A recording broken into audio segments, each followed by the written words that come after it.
এক নাম্বার হারফের পরিচয়, 2 নাম্বার চিহ্নের পরিচয়, 3 নাম্বার মাদের পরিচয়, 4 নাম্বার গুন্নার পরিচয়, 5 নাম্বার ওয়াকফ বা থামার পরিচয়। আলহামদুলিল্লাহ, এই 5টা জিনিস আমাদের প্রয়োজন হয়।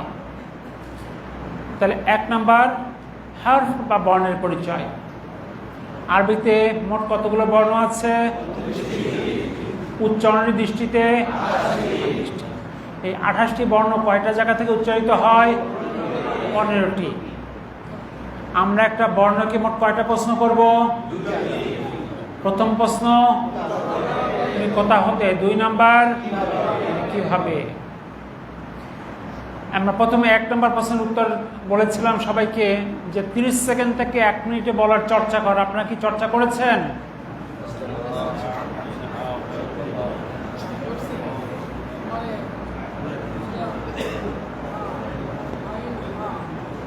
যারা নতুন আছি তারা বইটার সঙ্গে একটু মিলিয়ে নেই। বইয়ের 3 নম্বর পৃষ্ঠা থেকে আমরা শুরু করবেন ইনশাআল্লাহ। হলকের শুরু হতে কয়টি হরফ? কি কি? মাঝখান হতে, শেষ হতে, জিহ্বার গোড়াটা তালুর সঙ্গে লাগিয়ে, জিহ্বার গোড়াটা একটু সামনে বাইরে তালুর সঙ্গে লাগিয়ে, জিহ্বার মাঝখানটা তালুর সঙ্গে লাগিয়ে, জিম শিন ইয়া, জিহ্বার গোড়ার কিনার উপরের এক পাশের গোড়ার তালুর সঙ্গে লাগিয়ে, জিহ্বার মাঝখানটা তালুর সঙ্গে লাগিয়ে, জিমশিনিয়া। এরপরে জিহ্বার আগার উপরের দাঁতের এক পাশে দাঁতের গোড়ার সঙ্গে লাগিয়ে, জিহ্বার আগাটা তালুর সঙ্গে লাগিয়ে, জিহ্বার আগার পিঠ তালুর সঙ্গে লাগিয়ে, জিহ্বার আগাটা উপরের দাঁতের গোড়ার সঙ্গে লাগিয়ে, তা দাল ত, জিহ্বার আগাটা নিচের দাঁতের পেট ও আগার সঙ্গে লাগিয়ে,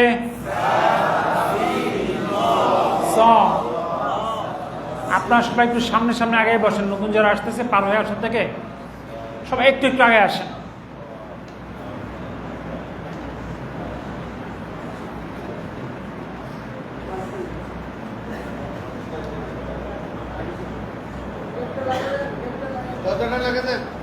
জি,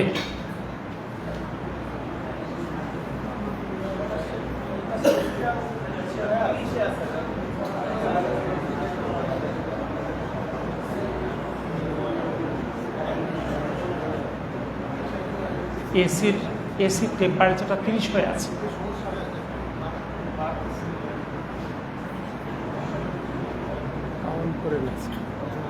আচ্ছা আচ্ছা, ঠিক আছে।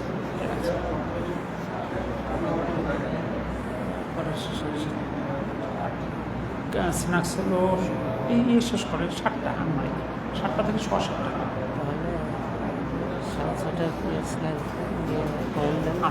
আপনি একটু দাঁড়িয়ে বলেন, শর্ট হইল আপনি এখানে দাঁড়িয়ে বলেন, গুনে ফেলেন। ওকে, আমরা আবার একটু প্রথম থেকে শুরু করি। 1 নম্বর বর্ণগুলো কোথা হতে? কণ্ঠনালীর শুরু হতে। আপনার সব নামগুলো বলেন। কণ্ঠনালীর শুরু হতে, মাঝখান হতে, শেষ হতে, জিহ্বার গোড়াটা তালুর সঙ্গে লাগিয়ে, একটু বাড়িয়ে তালুর সঙ্গে লাগিয়ে, জিহ্বার মাঝখানটা তালুর সঙ্গে লাগিয়ে, জিহ্বার পাশের কিনারা উপরের দাঁতের গোড়ার সঙ্গে লাগিয়ে, জিহ্বার আগার কিনারা সামনের এক পাশের দাঁতের গোড়ার সঙ্গে লাগিয়ে, জিহ্বার আগাটা তালুর সঙ্গে লাগিয়ে, জিহ্বার আগার পিঠ তালুর সঙ্গে লাগিয়ে, জিহ্বার আগা উপরের দাঁতের গোড়ার সঙ্গে লাগিয়ে, জিহ্বার আগাটা নিচের দাঁতের পেট ও আগার সঙ্গে লাগিয়ে, জিহ্বার আগাটা সামনের দাঁতের আগার সঙ্গে হালকা করে লাগিয়ে, উপরের দাঁত নিচের ঠোঁটের পেটের সঙ্গে লাগিয়ে, 2 ঠোঁটের মাঝখান থেকে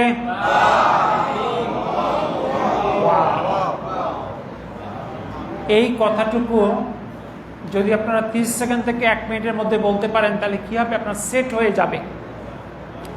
আরবি উচ্চারণের 70 থেকে 80% নির্ভর করে বর্ণগুলোর সঠিকভাবে উচ্চারণের উপরে, আর বর্ণগুলোর উচ্চারণের বিশুদ্ধতা 70 থেকে 80% নির্ভর করে বর্ণগুলোর সঠিক জায়গা থেকে উচ্চারণের উপরে।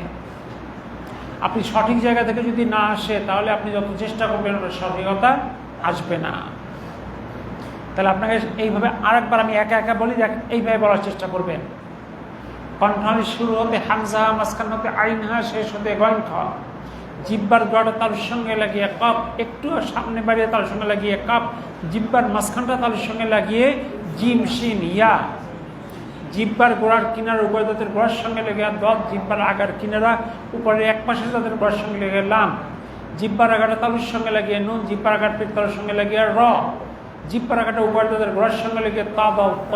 জিব্বার আগাটা নিচের দাঁতের পেট ও আগার সঙ্গে লাগিয়ে জাসিন সদ। জিব্বার আগাটা উপরের দাঁতের আগের সঙ্গে হালকা করে লেগে ফা দাও দ। উপরের দাঁত নিচের ঠোঁটের পেটের সঙ্গে লেগে ফা। দুই ঠোঁটের মাঝখান থেকে বা মিম ওয়াও। এটা এখন বারবার বলবেন তখন সেট হয়ে যাবে। কারণ আমরা তেলাওয়াত করার সময় কি এত চিন্তা করার সুযোগ থাকে না, তোমার সেট হতে হবে। 2 নম্বর ছিল কিভাবে হলো বর্ণগুলোর বৈশিষ্ট্য, তাই তো। 1 নম্বর হামজা, ঝটকার সাথে ধাক্কা দিয়ে। হা হালকা আওয়াজে। আইন হালকা চেপে পাতলা করে। হা চেপে বাতাস সহ পাতলা করে। গইন মোটা আংশিক খরখরা। খ মোটা আংশিক খরখরা। কফ মোটা ঊর্ধ্বমুখী কলকলা। কাপ পাতলা। জিম পাতলা মজবুত পার্শ্বমুখী কলকলা। শিন পাতলা আওয়াজ বাতাস ছড়িয়ে। ইয়া পাতলা নরম। দদ মোটা। লাম পাতলা তাড়াতাড়ি। নুন পাতলা গুন্না। র জবর পেশ হলে মোটা, জের হলে পাতলা। তা পাতলা। দাল পাতলা পার্শ্বমুখী কলকলা। তারপরে ক মোটা ঊর্ধ্বমুখী কলকলা। জা পাতলা মৌমাছির আওয়াজ। সিন পাতলা। সদ মোটা। তা পাতলা নরম। জাল পাতলা নরম। ল মোটা নরম। ফা পাতলা বাতাস চলমান থাকবে। বা পাতলা পার্শ্বমুখী কলকলা। মিম পাতলা গুন্না। সবশেষে ওয়াও পাতলা নরম। এই মৌলিক কথাটুকু যদি আমাদের মাথায় থাকে তাহলে এই বর্ণগুলোর উচ্চারণ নিয়ে আমরা সমস্যায় পড়ব না ইনশাআল্লাহ। আমরা একবারে এরপরে আমরা বর্ণের পরে হলো চিহ্নের পরিচয়, তাই না। আরবিতে মোট কয়টি চিহ্ন লাগে? 8টি। আরবি বর্ণমালায় বর্ণ ছিল কতটি উচ্চারণের দৃষ্টিতে? এর মধ্যে স্বরবর্ণ কয়টি? সবগুলোই ব্যঞ্জন বর্ণ। আরবিতে কি আছে? স্বরচিহ্ন। আরবিতে কয়টি স্বরচিহ্ন? 3টি। আকার, ইকার, উকার। জবর, জের, পেশ। দম্মা, ফাতহা, কাসরা। আরবিতে কি কোনো একার বা ওকার আছে? আমাদের তেলাওয়াতে যদি একার বা ওকার আসে তাহলে সঠিক না ভুল? বিসমিল্লাহির রহমানির রহিম বলা যাবে না। আলহামদুলিল্লাহ। তাহলে আরবিতে মোট স্বরচিহ্ন কয়টি? কি কি? জবর, জের, পেশ। বাংলায় আকার, ইকার, উকার। যে এগুলোকে কি বলে? হরকত। এগুলো কি বলে? হরকত। এরপরে চিহ্নটা হলো সাকিন। নতুন যারা আছেন পৃষ্ঠা নাম্বার হলো 11। সাকিন হলো হরকতহীনতা, তার মানে এই চিহ্ন থাকা মানে এখানে জবরও নাই, জেরও নাই, পেশও নেই। এরপর হলো তানউইন। তানউইন এটা কি কোনো স্বকীয় চিহ্ন?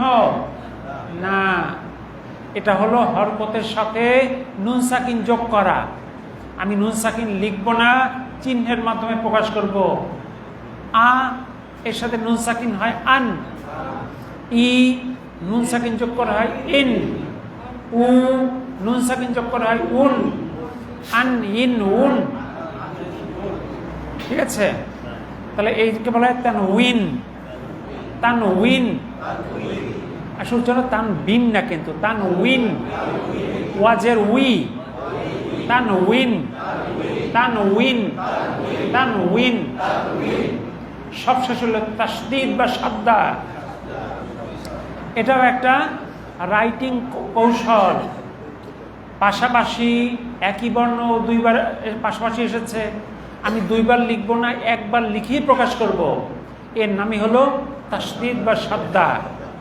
প্রথমবার সাকিন দিয়ে পূর্বের বর্ণের সাথে উচ্চারণ হবে, আরেকবার হরকত দিয়ে, তাই তো?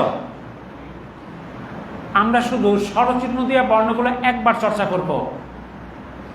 হামজা, আ ই উ, আ ই উ, হা, হা হি হু, হা হি হু, আইন, আ ই উ, আ ই উ, আ ই উ, হা, হা, হা হি হু, হা হি হু, হা হি হু, গইন, গ গি গু, গ গি গু, গ গি গু, খ খ খি কু, খ খি কু, কফ ক কি কু, ক কি কু, কাপ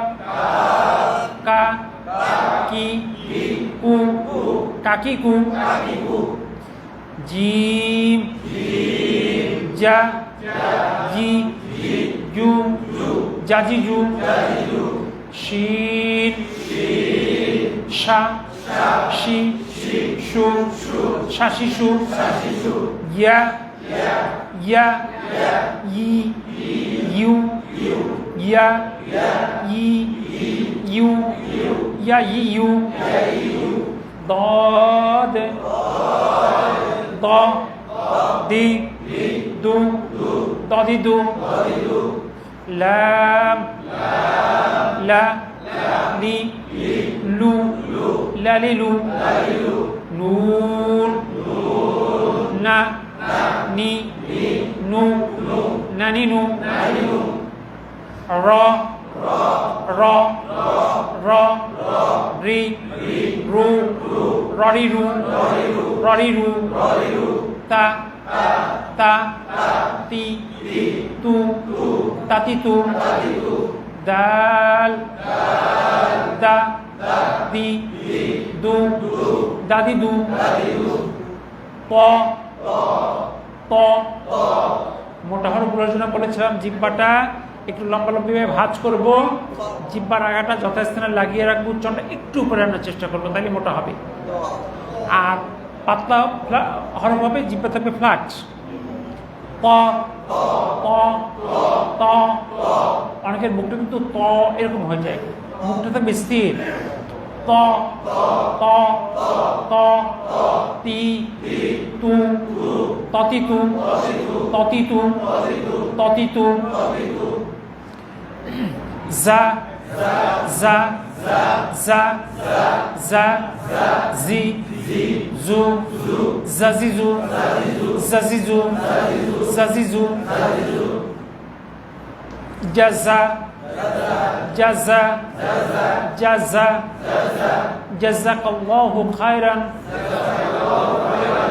প্রথমে জিম পরে ঝা, জাজা, যা জা জাজা জাজা জাযাকাল্লাহু খায়রান জাযাকাল্লাহু খায়রান। আমাদের যদি কেউ কোনো উপকার করে তাহলে আমরা কি বলবো? জাযাকাল্লাহু খায়রান জাযাকাল্লাহু খায়রান।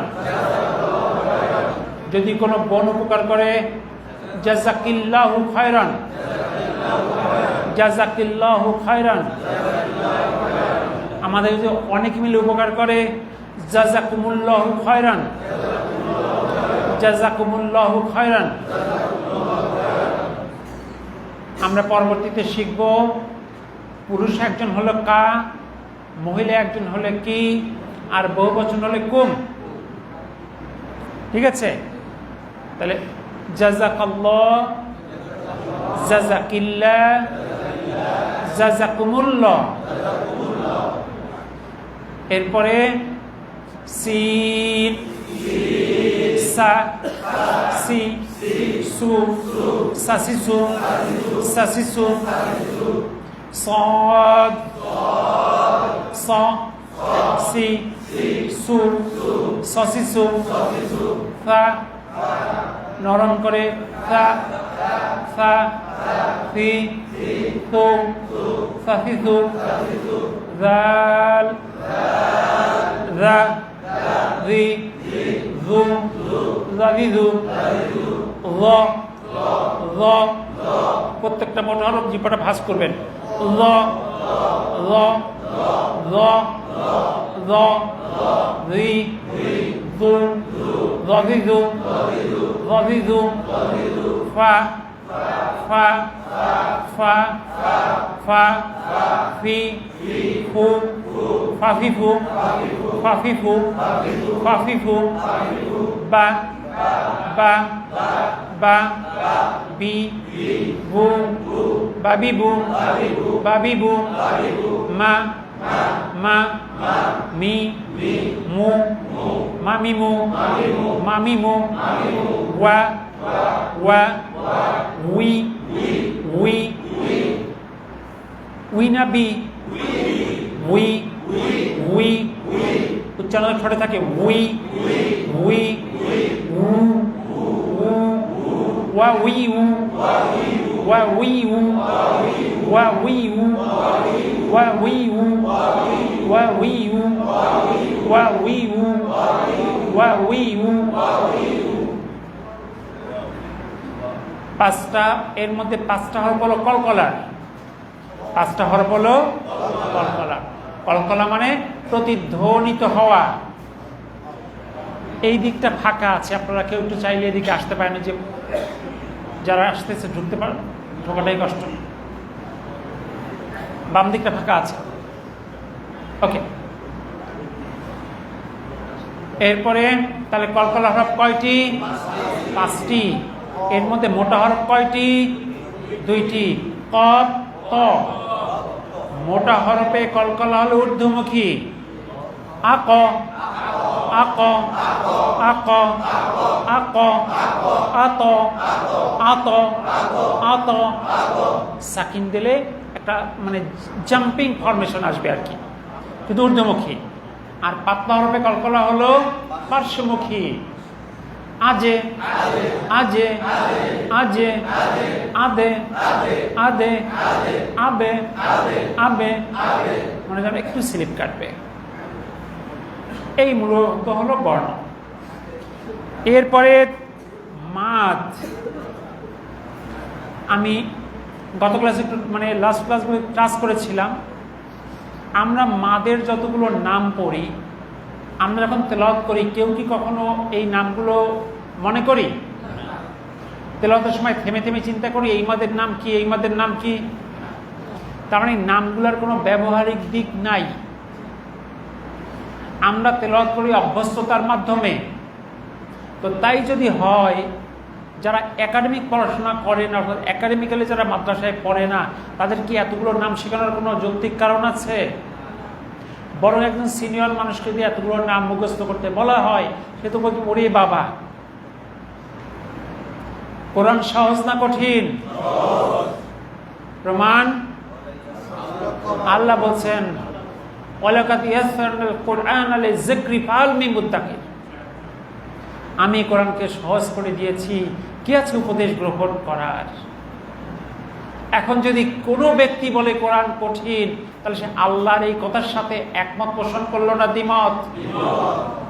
যদি কেউ আল্লাহর কথার সঙ্গে দ্বিমত পোষণ করে, তার ঈমান বিপদে আছে কি না? আল্লাহ বলছে সহজ, আরেকজন বলে না কোরআন কঠিন। তাহলে আল্লাহ বলে এক কথা, সে বলে আরেক কথা, তারপরও সে তার মুসলিম দাবি করার কি অধিকার থাকে? জি, আল্লাহ সহি বুঝদান করুন। তাহলে আমাদের দায়িত্ব হলো কোরআনকে সহজভাবে উপস্থাপন করা, তাই নয় কি? আমরা এইভাবে দেখব যে মাদ মাত্র 3 প্রকার। মাদ কয় প্রকার? এক আলিফ মাদ, 3 আলিফ মাদ, 4 আলিফ মাদ। এক আলিফ মাদ, 3 আলিফ মাদ, 4 আলিফ মাদ। এক আলিফ মাদ মাত্র 3 ভাবে পাওয়া যায়। আসুন প্রথমে একটু বই থেকে দেখে নেই। মাদের হরফ: জবরের বামে খালি আলিফ, জেরের বাম পাশে জজমালা ইয়া, পেশের বাম পাশে জজমালা ওয়াও। একে মাদের হরফ বলে। শব্দটা মদ না মাদ? মাদ। আচ্ছা, তাহলে এখানে উদাহরণ আছে বা, বি, বু। এরপরে মাদের হরকত: খারা জবর, খারাজের উল্টা পেশকে মাদের হরকত বলে। সবশেষ লিনের হরফে পরের হরফে থামলে, জবরের পরে জজমালা ইয়া, জবরের পরে জজমালা ওয়াও, একে কি বলা হয়? লিনের হরফ। এখানে উদাহরণ আছে স্বাভাবিকভাবে খাউফিন, থামলে খাউফ। স্বাভাবিকভাবে সয়ফিন, কিন্তু থামলে সয়ফ। এক আলিফ মাদ কয় ভাবে পাওয়া যায়? 3 ভাবে।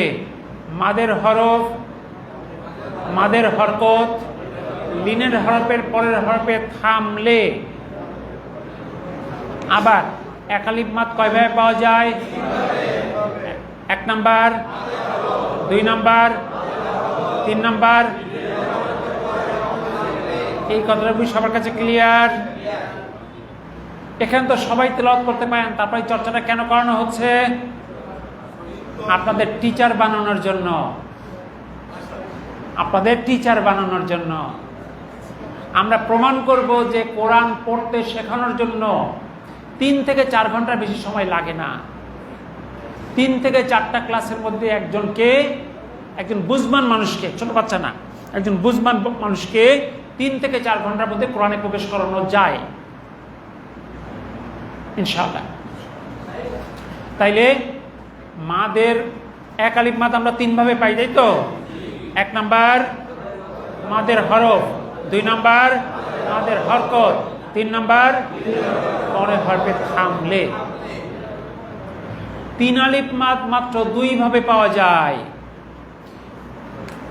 দেখুন, 1 নাম্বার মাদের হরকত বা মাদের হরফের বামের হরফে ওয়াকফ করলে, আরো সংক্ষেপ করে বললে, এক আলিফ মাদের পরের হরফে থামলে, এক আলিফ মাদের পরের হরফে থামলে এক আলিফ হয়ে যায় 3 আলিফ। কয়েকটা উদাহরণ দেখি। নাসি, ওয়াকফ ছাড়া নাসি, মাদ কয় আলিফ? যদি থামি, নাস, নাস, নাস। এরপরের শব্দ না থামলে মাজিদুন, থামলে মাজিদ, মাজিদ। এরপর শব্দ হামিদুন, থামলে হামিদ। আবিদুনা, আবিদুনা, থামলে আবিদুন। এক আলিফ মাদের পরের হরফে থামলে এক আলিফ হবে 3 আলিফ। 2 নাম্বার, একালিফ মাদের পরের শব্দের শুরুতে হামজা থাকলে একালিফ হয়ে যাবে 3 আলিফ। যেমন খেয়াল করেন, আলাদা করে পড়লে মা একালিফ, আকে ডা, কিন্তু আগনার শুরুতে হামজা আছে কিনা? এবারে এই মা কয় আলিফ হবে? যদিও এক্ষেত্রে কোরআনে চিকন চিহ্ন দেওয়াই থাকে, মা আগনা, মা আগনা। এরপরে দেখেন বিচ্ছিন্নভাবে পড়লে লা একালিফ, ইলাহা, এই লায়ের পরের শব্দের শুরুতে হামজা আছে কিনা? এবার লা কয় আলিফ হবে? লা ইলাহা।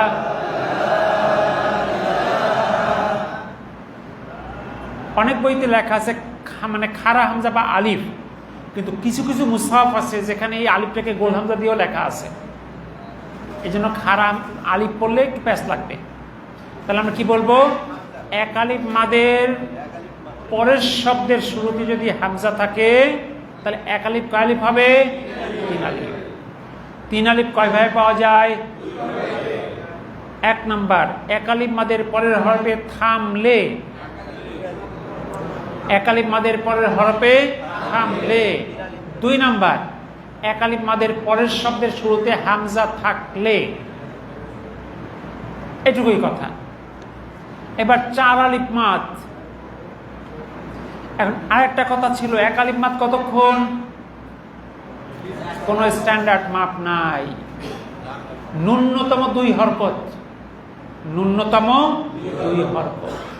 কেউ যদি একটু বেশি করে দোষের নয়, তবে এক আলিফ মাদগুলো যেন ইউনিফর্ম হয়, একটা এতখানি একটা এতটুকু এমন যেন না হয়। তার 3 আলিফ আনুমানিক তার 3 গুণ, 4 আলিফ আনুমানিক তার 4 গুণ। 4 আলিফ মাদ কয় ভাবে পাওয়া যায়? 4 ভাবে। এক আলিফ মাদের পরে একই শব্দে গোল হামজা থাকলে, দেখেন উদাহরণ, যা আ,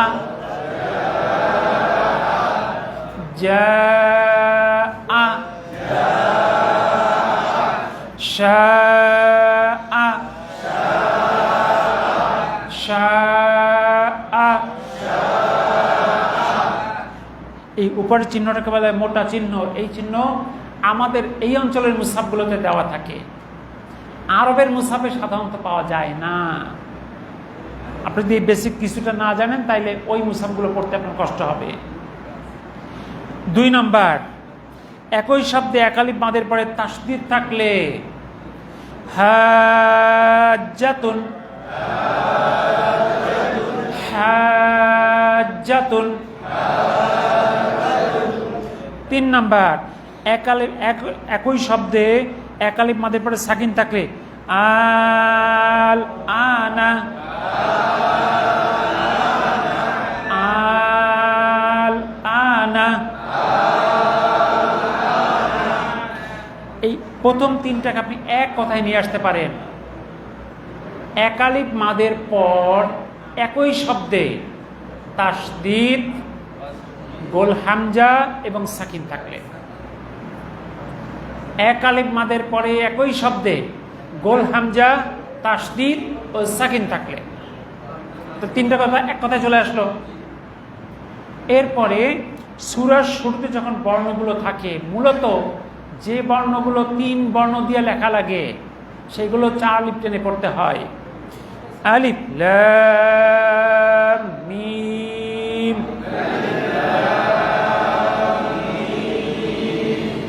আলিফ লাম মিম, কাফ। তাহলে 4 আলিফ মাদ কয় ভাবে পাওয়া যায়? 4 ভাবে। একই শব্দে এক আলিফ মাদের পরে গোল হামজা, তাসদীদ বা সাকিন থাকলে, সূরার শুরুতে সূরার শুরুতে বিচ্ছিন্ন বর্ণ থাকলে, এবার আমরা পুরো মাদকে সামারি করি। দেখেন এইটুকু কিন্তু মাদ, এইটা যদি আপনাদের নাম দিয়ে শেখানো হতো, এই মাদ শেখাতে একটা দীর্ঘ সময় লেগে যেত। তার মধ্যে নামগুলো মুখস্থের তো একটা ব্যাপার আছে, বেশ কঠিন কঠিন নাম, কিন্তু খুব সহজ সহজ নাম না। আপনি একভাবে এইভাবে বলবেন, মাদ 3 প্রকার, মাদ 3 প্রকার, একালিপ মাদ, তিনালিপ মাদ, চারলিপ মাদ। একালিপ মাদ 3 ভাবে পাওয়া যায়, মাদের হরফ, মাদের হরকত, লিনের হরফের পরের হরফে থামলে। তিনালিপ মাদ 2 ভাবে পাওয়া যায়, একালিপ মাদের পরের হরফে থামলে, একালিপ মাদের পরের শব্দের শুরুতে হামজা থাকলে। চারলিপ মাদ 4 ভাবে পাওয়া যায়, একালিপ মাদের পরে একই শব্দে গোল হামজা অথবা তাসদীদ অথবা সাকিন থাকলে, সূরার শুরুতে বিচ্ছিন্ন বর্ণ থাকলে, মাদ শেষ। বলেন তো এটুকুর মধ্যে না বোঝার কি আছে? কয় মিনিট লাগে মাদ শিখাইতে? ধরুন আমরা যদি একজন একেবারে জানে না, তাকেও এইটুকু শেখাতে কয় মিনিট সময় লাগবে? 5 থেকে 10 মিনিট। আর আপনি যদি একটু দ্রুত বলেন, আপনার সময় লাগবে সর্বোচ্চ 10 সেকেন্ড। কিভাবে বলবেন আমি একবার বলি, এবার শোনেন। মাদ 3 প্রকার, একালিপ মাদ, তিনালিপ মাদ, চারলিপ মাদ। একালিপ মাদ 3 ভাবে পাওয়া যায়, মাদের হরফ, মাদের হরকত, লিনের হরফে পরের হরফে থামলে। তিনালিপ মাদ 2 ভাবে পাওয়া যায়, একালিপ মাদের পরের হরফে থামলে, একালিপ মাদের পরের হরফের শুরুতে হামজা থাকলে। চারলিপ মাদ 4 ভাবে পাওয়া যায়, একালিপ মাদের পরে একই শব্দে গোল হামজা, তাসদীদ বা সাকিন থাকলে, সূরার শুরুতে বিচ্ছিন্ন বর্ণ আসলে। It's a matter of 10 seconds. আমরা বলেছিলাম বর্ণগুলো আনবো সর্বোচ্চ 1.5 থেকে 2 মিনিটে। বর্ণগুলো আনবো 1.5 থেকে 2 মিনিটে। এর একটা অংশ কোথা হতে উত্তর, একটা হবে কিভাবে উত্তর। 2 নম্বর গেল মাদ।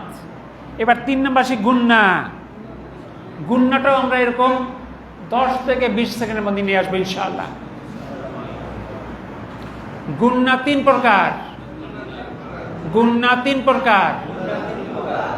1 নম্বর ওয়াজিব গুন্না। ওয়াজিব গুন্না, নুন এবং মিমে তাসদীদ থাকলে তাকে ওয়াজিব গুন্না বলে। নুন এবং মিমে তাসদীদ থাকলে তাকে ওয়াজিব গুন্না বলে। ওয়াজিব মানে এটা ছেড়ে দিলে গুনাহ হবে। উদাহরণ দেখি আমরা। ইন্না, গুন্না মানে শব্দটা নাক দিয়ে আসবে, নাক দিয়ে পড়া। এবং এই মাদের মানে গুন্নাগুলো একালিপের অধিক টানবেন। যার গুন্না যত সুন্দর তার তেলাওয়াত তত সুন্দর। ইন্না, যন্না, যন্না, আম্মা, আম্মা, সুম্মা, সুম্মা, লাম্মা, লাম্মা। 2 নম্বর নুন সাকিনের গুন্না। আমরা যদি বলি নুন সাকিন ও তানউইনের গুন্না, আসলে কি গুন্নাটা তানউইনের নাকি তানউইনের মধ্যে লুকানো নুন সাকিনের? তাহলে প্রকৃতপক্ষে গুন্নাটা কার?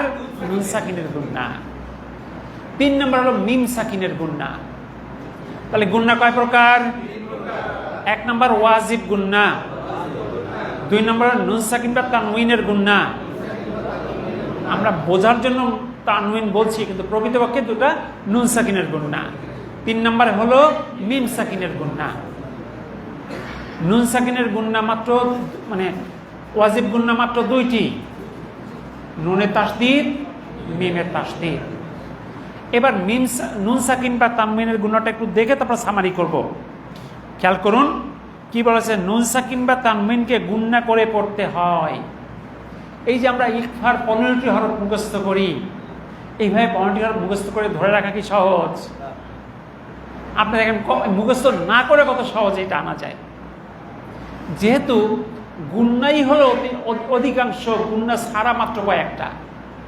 যে কয়টা গুণনা ছাড়া ওই কয়টা মনে রাখলে তো বাকিগুলো এমনি হয়ে যায়। তো যে দিকটা ছোট সেটা মনে রাখা সহজ, যে দিকটা বড় থেকে আমরা যে দিকটা ছোট সেটুকু মনে রাখবো। তাই প্রথম আমরা বলবো নুন সাকিন বা তানমিনকে সবসময় গুণনা করে পড়তে হয়। এরপরে লাগবো তবে, এই জায়গায় লাগে না, তাই না? পরে যোগ করে দেবো তবে, এই কয়টা জায়গায় লাগবে না। আমরা প্রথমে নুন সাকিনকে গুণনাটা একটু দেখি।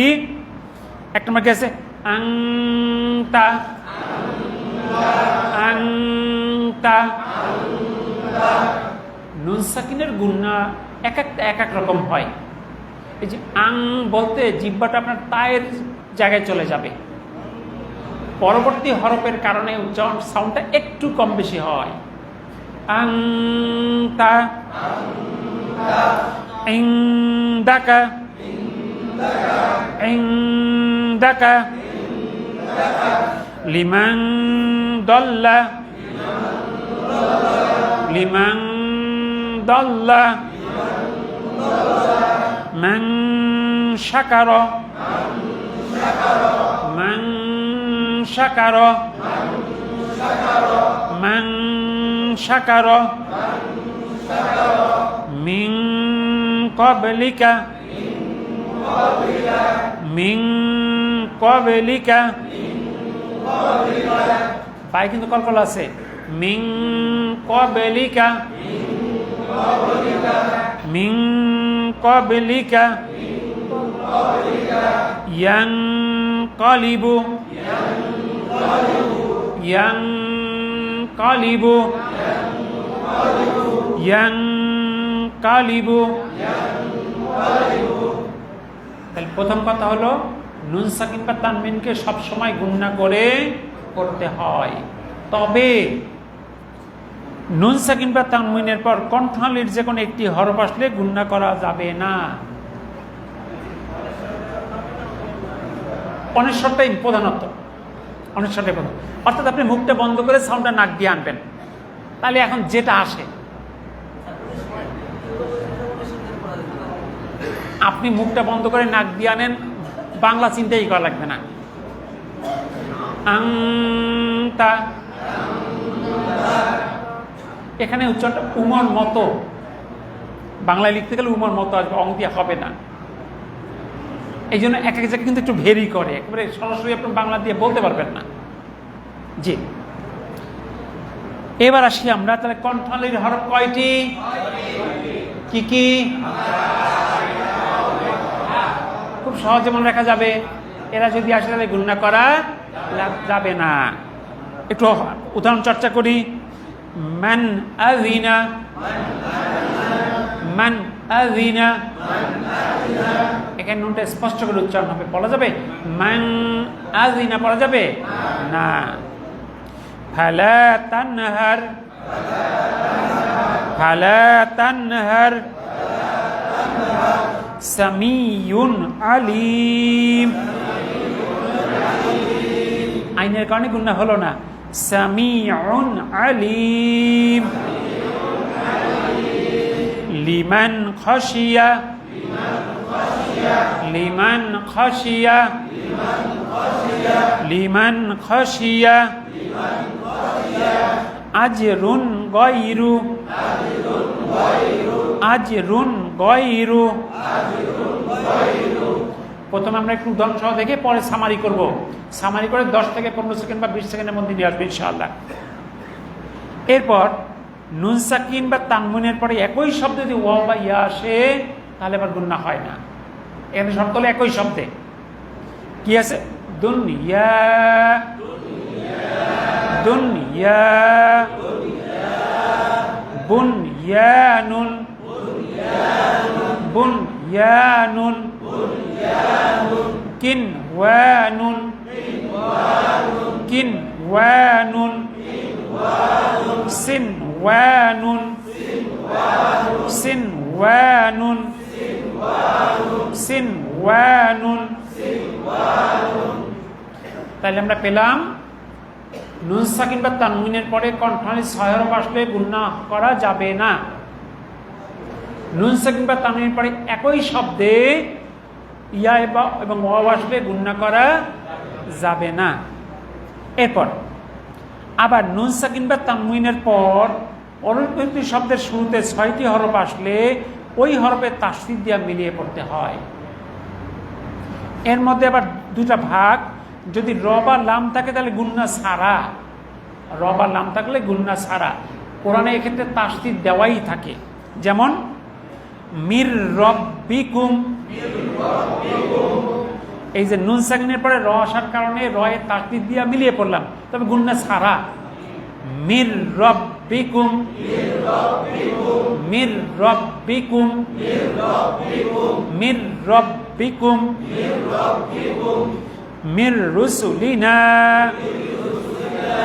মির রুসুলিনা মিল্লাদুনহু মিল্লাদুনহু মিল্লাদুনহু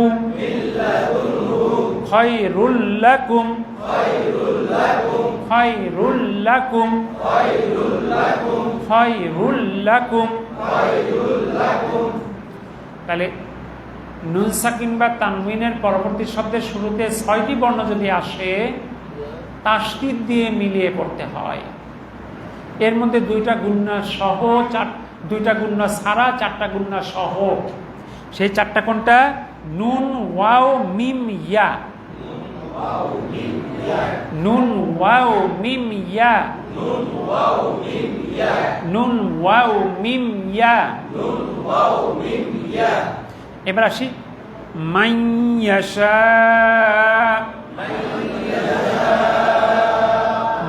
দেখেন নুন সাকিনের পরে ইয়া যখন আসছে তখন ইয়া তাসদীদ দিয়ে গুণনা করে মিলিয়ে পড়ছি। মাইয়াশা মাইয়াশা মিন নি'মাতিন মিন নি'মাতিন। এখানে নুন সাকিনের পরে নুন এসেছে পরবর্তী শব্দে। এরপর লাহাবিউ ওয়া তাব্বা, লাহাবিউ ওয়া তাব্বা,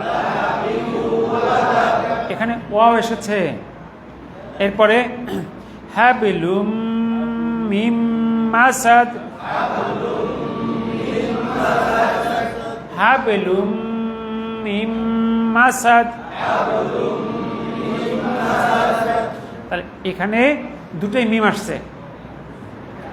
আর একটা পয়েন্ট, শুধু নুন সাকিন বা তানউইনের পরে যদি বা আসে তাহলে নুন সাকিন বা তানউইনকে একটা ছোট মিম দ্বারা পরিবর্তন করে পড়তে হয়।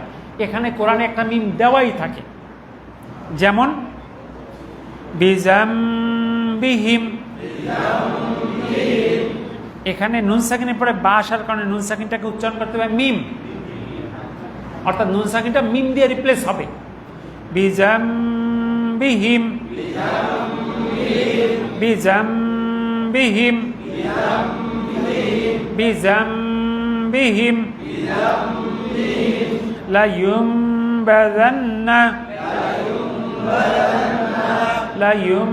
লায়ুমবাযান্না মিম বা'দি মিম বা'দি মিম বা'দি কিরামিম বারারা কিরামিম বারারা কিরামিম বারারা। এবার আমরা সামারি করি। নুন সাকিন বা তানউইনকে সবসময় গুণনা করে পড়তে হয়, তবে নুন সাকিনের পরে যদি কণ্ঠনালীর 6 হরফ আসে কিংবা একই শব্দে ওয়া বা ইয়া আসে তাহলে গুণনা করা যাবে না। একসঙ্গে নিয়ে আসলাম কিন্তু নুন সাকিন বা তানবিনের পরে কণ্ঠনালীর 6 হরফ কিংবা একই শব্দে ওয়া বা ইয়া আসলে গুণনা করা যাবে না। নুন সাকিনের পরে 6 বর্ণ আসলে তাসদীদ দিয়ে মিলিয়ে পড়তে হয়। এর মধ্যে র লাম গুণনা ছাড়া এবং নুন ওয়া মিমিয়া গুণনা সহ। বা আসলে একটা মিম দিয়ে রিপ্লেস করে পড়তে হয়। কথা শেষ। এটুকু কথা যদি বলতে পারছি এখানে সময় লাগবে। আবার কি আপনাদের ঘুম লাগছে নাকি? ওকে, নুন সাকিন বা তানবিনকে সর্বদা গুণনা করে পড়তে হয়।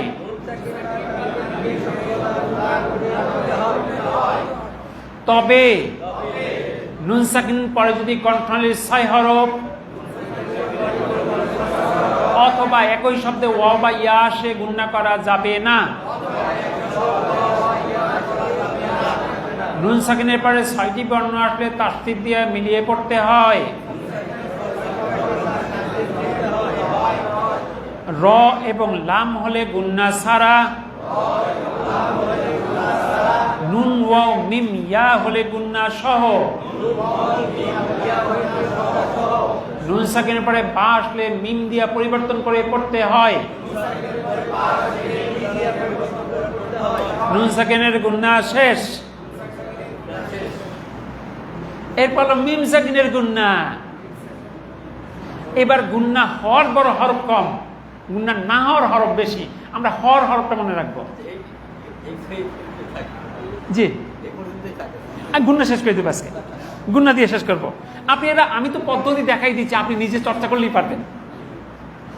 মানে এই বইটা হাতের কাছে রাখবেন। দেখেন আপনারা যারা তেলাওয়াত জানেন, এই আমরা তেলাওয়াত করার সময় এই সামারিটুকু লাগে, এই সামারিটুকু লাগে, তাহলে ভুল হবে না, তাছাড়া ভুল হয়ে যাবে। জি, এরপর মিম সাকিন। দেখেন মিম সাকিনের পরে শুধু বা বা মিম আসলে গুণনা হয়, অন্যথায় হয় না। শেষ। মিম সাকিনের পরে শুধু বা এবং মিম আসলে গুণনা করে পড়তে হয়, অন্যথায় গুণনা হবে না। একটু উদাহরণ দিয়ে চর্চা করি। দেখেন লাহুম বিল খায়রি, লাহুম বিল খায়রি, লাহুম বিল খায়রি রাব্বাহুম বিল গায়বি। এই মিমের গুণনা হচ্ছে বায়ের কারণে। রাব্বাহুম বিল গায়বি আলাইহিম মুসাদা, আলাইহিম মুসাদা, আলাইহিম মুসাদা। তবে মিম সাকিনের পরে অন্য কোনো হরফ আসলে মিম সাকিনকে গুণনা ছাড়া স্পষ্ট করে পড়তে হয়। কয়েকটা উদাহরণ দেখি। লাম ইয়ালিদ, লাম ইয়ালিদ, দালের কলকলা আছে। লাম ইয়ালিদ। আন আমতা, আন আমতা, আন আমতা। আলহামদু, আলহামদু, আলহামদু, আলহামদু। অবিহামদিহি, অবিহামদিহি। আলম ইয়াজআল, আলম ইয়াজআল, আলম ইয়াজআল, আলম ইয়াজআল। এবার আমরা একটু গুণনা সামারি করি। আমরা বলবো গুণনা কয় প্রকার? 1 নাম্বার ওয়াজিব গুণনা, 2 নাম্বার নুন সাকিন বা তানবিনের গুণনা, 3 নাম্বার মিম সাকিনের গুণনা। গুণনা কয় প্রকার? 1 নাম্বার, 2 নাম্বার, 3 নাম্বার। নুন এবং মিমের তাসদীদ তুলে গুণনা করে পড়তে হয়, ইয়াকে ওয়াজিব গুণনা বলে, ওয়াজিব গুণনা বলে। এবার নুন সাকিন বা তানউইনের গুন্না। নুন সাকিন বা তানউইনকে সর্বাবস্থায় গুন্না করে পড়তে হয়, তবে যদি এরপরে কণ্ঠনালীর 6 হরফ এবং একই শব্দে ওয়াও বা ইয়া আসে গুন্না করা যাবে না। নুন সাকিনের পরে 6টি হরফ আসলে তাসদিদ দিয়া মিলিয়ে পড়তে হয়, এর মধ্যে র বা লাম আসলে গুন্না ছাড়া, তবে ওয়া নুন ওয়াও মিম আসলে গুন্না সহ বা আসলে একটি মিম দিয়ে রিপ্লেস করে পড়তে হবে। মিম সাকিনের পরে বা এবং মিম আসলে গুন্না হবে, অন্যথায় হবে না, গুন্না শেষ। বলেন তো বলতে কয় সেকেন্ড লাগবে? এবার এই গুন্না আপনি গুন্নার নাম দিয়ে শেখান তো দেখি, দেখেন তো কি দীর্ঘ সময় লাগে, এবং যে কঠিন কঠিন নাম। তাহলে আমরা আজকে আসলাম কোন পর্যন্ত? গুন্না পর্যন্ত। আগামী ক্লাসে থামার পদ্ধতি দিয়ে অল্প কিছু মাস করে শেষ করে দেবে এটা, এরপর শুধু আমাদের মূল বই থাকবে। তাহলে আগামী ক্লাসে আপনারা বলার চেষ্টা করবেন প্রথমত বর্ণগুলো কোথা হতে, সময় নেবেন কতক্ষণ? 30 সেকেন্ড থেকে 1 মিনিট, একা একা চর্চা করবেন, যত দ্রুত বলা যায়, যত দ্রুত বলা যায়, কারণ দ্রুত বললে হয় কি সেট হয়ে যায়। ঠিক আছে, 1 নাম্বার। 2 নাম্বার, এই আপনি যখন কাউকে শেখাবেন, একজন টিচারের শুধুই শেখানো কি একমাত্র কাজ না, একজন টিচারের প্রধান কাজ হলো প্রমোশন করা। যাকে শেখাবেন তার মধ্যে এই বিশ্বাসটা তৈরি করে দেয়া, এটা আপনার দ্বারা সম্ভব, এটা সহজ, আপনার দ্বারা সম্ভব। এই বিশ্বাসটা যদি আপনি কারোর মধ্যে জন্মিয়ে দিতে পারেন, তার জন্য দেখবেন অনেক অসাধ্য সাধন করা সহজ হয়ে যাবে। আর তাকে যদি আপনি বুঝাই দিতেন ওরে বাবা এটা এত কঠিন, ওর কাছে সহজ কাজটাও কঠিন হয়ে যাবে। তাহলে একজন শিক্ষককে হতে একজন ভালো মোটিভেটর, একজন শিক্ষককে হতে একজন ভালো মোটিভেটর। আপনার এখানে সবাই কি শুধু ছাত্র হতে এসেছেন না শিক্ষক হতেও? তাহলে আপনাকে কি হতে হবে? You have to be a good motivator also, তাই না? You have to motivate. তাহলে আপনি যদি একজনকে বলতে পারেন যে দেখো কোরআন পড়া শিখতে সময় লাগে 3 থেকে 4 ঘন্টা, আর কোরআনের পড়ার নিয়মাবলী বলতে সময় লাগে 2 থেকে 3 মিনিট, এত সহজ একটা জিনিস তুমি পারবা না? তুমি কি এত বড়? সে মানবে না, না মানে এই সহজ একটা জিনিস।